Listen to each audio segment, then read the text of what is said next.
qish kelib qoldi, tezroq qozonimni qo'yib, uyimga kirib olishim kerak, ya'ni isitib olishim kerak uyni deydigan odamlar uchun sizlarga juda ham arzon bo'lgan narxiga stoit deydi-yu ruschasiga. Shunaqa bo'lgan qozonlarni topib qo'ydim. Kerak emas sizlarga bir chekkadan tushuntirib ko'rsatib beraman. Bu qozonimiz $320.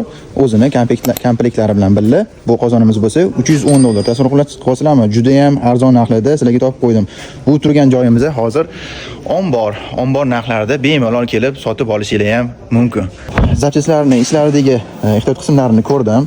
Normalniy joy-joyida yaxshi puliga yarasha bo'lgan qozonlar, chiroyli ko'rinishga ega ekan. Bu $310 qozonimiz. Xohlagancha miqdorda bor, kelib bemalol olib ketsanglar bo'ladi. Bunimizni komplekti bilan birga $320. Menga bunisi ko'proq yoqdi. To'g'risini aytsam, bilasizlar, men yolg'on gapirishni yoqtirmayman. Obunachilarimizga rostini aytib, bor gapi gapirishni yaxshi ko'raman. Arzonroq qozon kerak, ya'ni tezroq uyimga kirib olishim kerak, kam xarajat bilan deydigan odamlar uchun mana shu yaxshi variant, zo'r variant ekan. $320 ga vobshe shikolat narx ekan.